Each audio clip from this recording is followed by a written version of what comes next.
Our big focus on left, right and center this evening. Well, the Trump camp seems to be divided over the H-1B visa. Remember, the H-1B visa is one of the most sought after visas, particularly for Indian techies and other professionals. But now there seems to be a full-blown war between hardline Trump supporters and Elon Musk, who will be heading a crucial department in the Trump administration. Elon Musk seems to suggest that there has to be more openness and receptiveness when it comes to foreign talent, and that's going to be a key part of making America great again. Meanwhile, the MAGA supporters, which is of course one of Trump's most loyal and important support bases, says that, well, this is against the idea or concept of America first. Now, what's interesting here is that Trump's own stand vis-a-vis the H-1B visa has been unclear and inconsistent. Earlier, of course, in his earlier tenure, he's been pretty against H-1B visa, and that in a sense aligns with his larger immigration policy. But of late, he's expressed a more soft stand perhaps as far as the H-1B visa is concerned. Well, is the H-1B against the American first idea or the concept? What does it really mean for Indian techies? If we can have that graphic up on how Indian origin people are almost more than 75% of the total chunk of foreign individuals who are given the H-1B visa. For Indians, the H-1B visa is the most sought after, as I said, because it aligns with their professional goals and pursuit in the United States of America. So, well, this policy is certainly going to impact a lot of Indians. Is there going to be a more open approach vis-a-vis H-1B visa? Well, Elon Musk, who is certainly a very important part of the administration, says that we need to look at it from more openness and a more receptive perspective. Elon Musk himself came to America first on an H-1B visa. On the show tonight, we ask, as Musk backs talent visas, has talent trumped the MAGA champions? Before I introduce my panel, let's quickly take a look at this report. With President-elect Donald Trump set to return to office in less than a month, it appears a new flashpoint has emerged in American politics. It's Musk versus the populist Make America Great Again movement over the prized H-1B visa, with the Tesla chief now threatening to go to war on the matter. It seems that while Trump has appointed billionaires Elon Musk and Vivek Ramaswamy to advise the government on efficiency, they are also pushing his upcoming administration to bring in more foreign tech workers. So how did this debate emerge? Over the past week, MAGA supporters, Trump's crucial voter base, have been slamming the president-elect for appointing Indian origin Sriram Krishnan as his AI advisor, calling his decision not America first. Musk and Ramaswamy backed Krishnan, defending the tech industry's need to bring in foreign workers. Now, Trump too appears to be siding with Musk, saying he always liked H-1B visas. So what is the H-1B visa? The H-1B visa is one of the most highly competitive visas in the US immigration system's complex catalogue, with big tech companies including Amazon, Google and Tesla among the highest recipients. In 2024, over 85,000 visas were approved, but over 400,000 applications were received. The H-1B visa is geared towards professionals and skilled workers and are most often used by the software engineers and others in the tech industry, making it critical for hard-to-fill positions. More than 7 in 10 recipients of H-1B visas are from India, followed by China, Canada and South Korea. Ahead of Trump's return, the Biden administration announced an overhaul in the H-1B visa program, aiming to modernize the program, speed up applications, and impose penalties on companies abusing the system, a complaint Trump and the MAGA movement have had in the past. These changes include automatic extensions for full-time students, easier extensions for other students, and revising the definition of specialty occupation. The new rules will come into effect on Jan 17, 2025, 3 days before Trump enters office.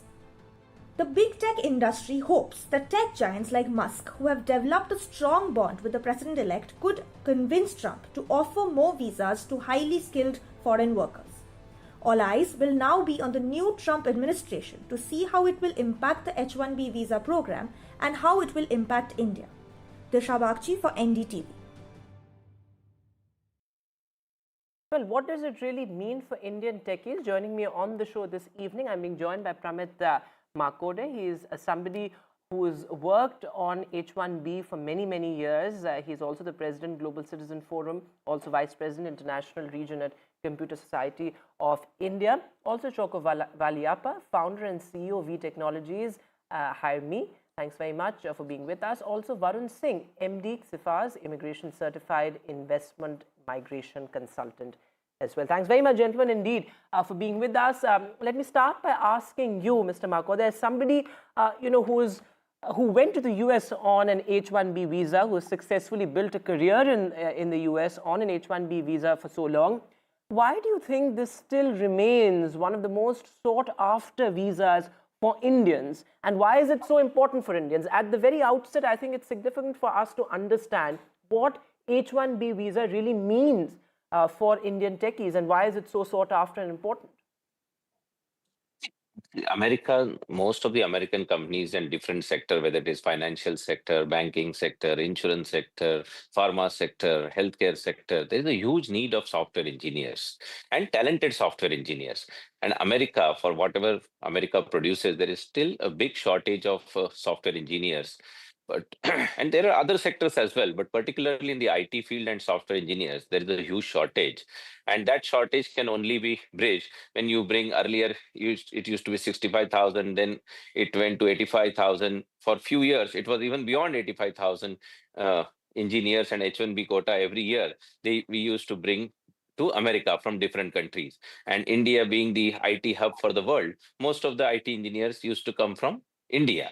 So there is a great need, and there was a shortage of H1B and skilled workers. And that's why H1B visa is one of the most sought after, because for each H1B worker who is working in India, there were at least 3 to 4 engineers used to support them from India. So almost you're talking about 300 to 400,000 high skilled jobs were dependent on these H1B workers, not just for India, but it was extremely useful for the American companies to meet their deliverables, to meet their timelines, and to deliver a very quality product.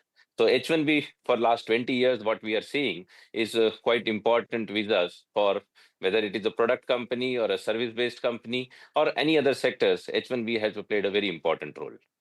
Absolutely. I think that's a very important point you're making, that through the years, the Indian diaspora, the Indian community in the United States has transformed, has now emerged as a very important political force, but H1B has remained as important. I think that's a very significant point you're making. And let me get Mr. Valiappa on this, because, the kind of divide that we see within the Trump camp over H1B, would you say that this is also because of how Indo-US ties have transformed over the years, with India now almost emerging as an equal in the partnership, and the Indian community, the Indian diaspora, also emerging not only as an important business force, as an important part of the workforce, but an important political force, which is why we see this kind of debate and discussion around the H1B, Trump also taking perhaps a softer approach, and Elon Musk, an important part of the Trump administration, now almost vouching for the H1B visa. Sure. Yeah, Vedant. You need to look at it from the bilateral trade between US and India, right? Yes. So India allows import of software freely. So that's the reason why 35% of the Silicon Valley, which is almost $5 billion, is dependent on India. So if you take Google, Microsoft, Facebook, WhatsApp, they're all free in India, but they're banned in China. Remember that. So you can't use Google, you can't use Gmail in China, for example, right? From that perspective. So we are open.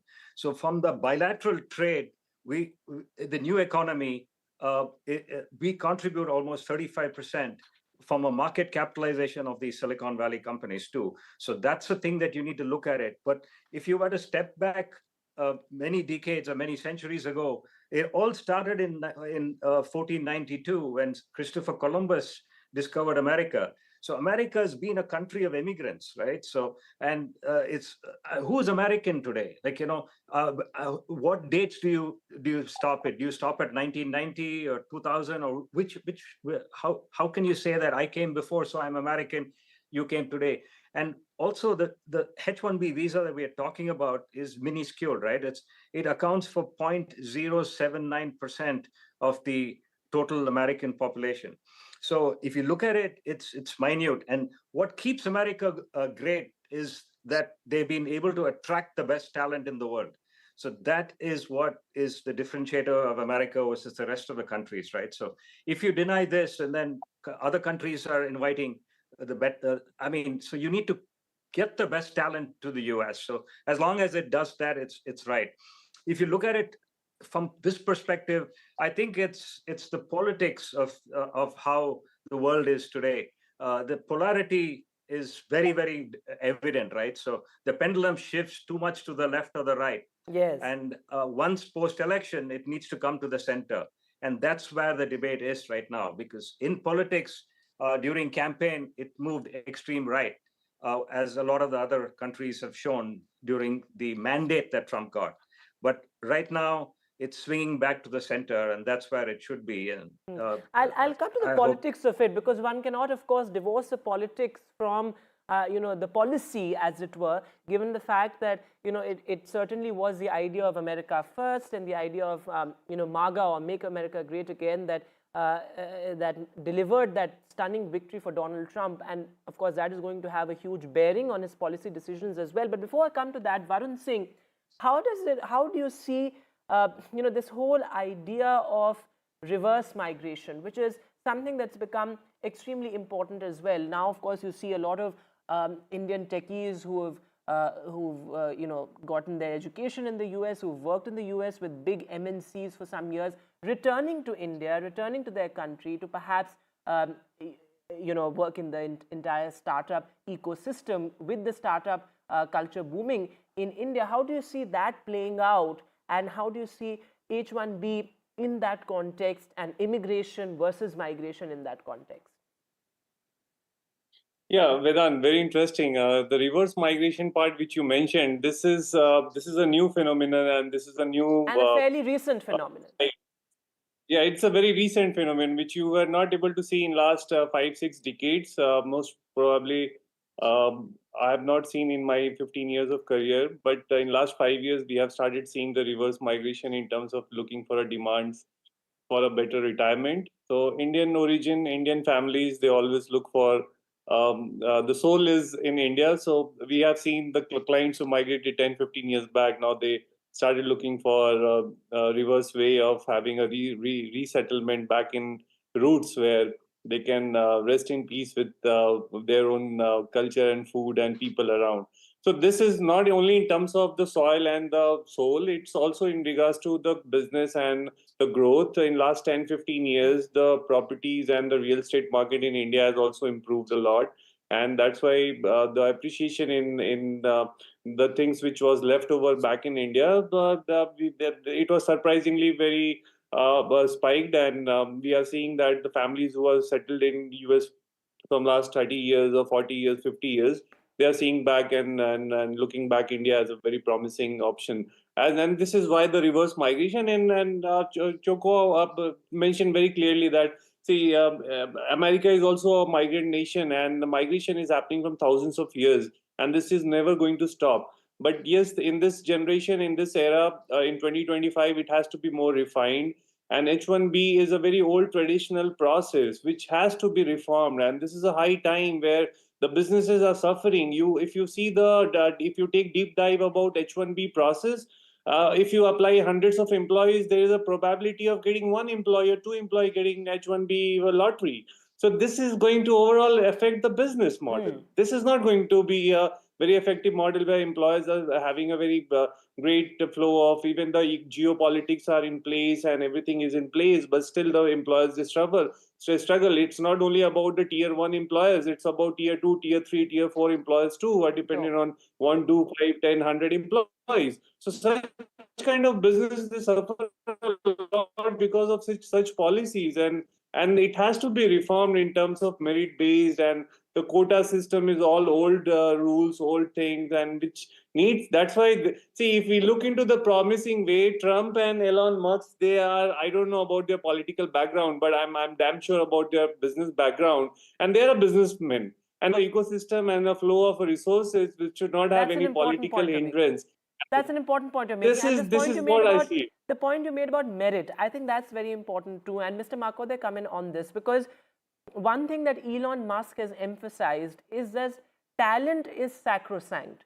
That is something that has to be given utmost priority when it comes to looking at America as a meritocracy, because that is something Exactly. the US has sort of always in a sense emphasized, and that's something we see US leaders proud about too, that US is a meritocracy, which is why Definitely. it's also so receptive to say foreigners and foreign students and foreign techies as well. So this idea of talent in a meritocracy, how important is that also in the context of Indians looking at US as this land of the free and land of opportunities? As you rightly said, America is a land of meritocracy, and whether it is in IT field, whether it is in healthcare field, in sports, America invites the talent from all over the world. And when people come as a raw talent to America, the American ecosystem hones him and his skills to make him an exceptional candidate, so that he can not only he doesn't contribute only to his own organization, but to the society at large, to America. And many times, like these great personalities like Elon Musk and Sundar Pichai, they are the inspirational Indians. They are shaping the world, like Sundar Pichai, in what I meant. But in general, H1Bs, there are few exceptional candidates who have done exceptional job, and they are making a significant difference to the whole world. See what is happening right now, or for last many years, the whole immigrant block is looked at as one block. There is a high skilled immigrants, there are low skilled immigrants, and there are illegal immigrants. So if we break it down into three different categories, then to resolve this issue and to calm down the tensions is very easy. When you are talking about the high skilled immigrants, Mr. Ramaswamy and Elon Musk are saying, that they are only talking about 0.1% of the global engineering talent. That is 1 in 1,000 engineers, those who are sharp, those who are exceptional. They want to invite them to come to America, contribute to the American progress, contribute to the American economy. And the American ecosystem is such that when you contribute to American economy and American system, you also make a difference to the whole world.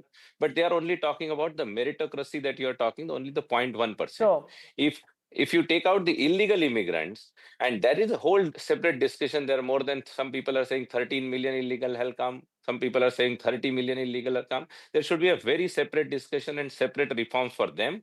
But there is an urgent need to work on H1B reforms, to change lot of laws. The minimum wages has been changed for H1B during the Trump 1.0. So those reforms are talking about, I think that's going to be important for Trump to look at, and that balancing act, Mr. Valiappa, as we were discussing the politics of it earlier, that balancing act is going to be tricky. It's going to be a tightrope walk, certainly, for Donald Trump. He has certainly become softer vis-a-vis the H1B visa process, but it's still going to be difficult for him to also not upset his hardline supporters, his MAGA supporters, as it were.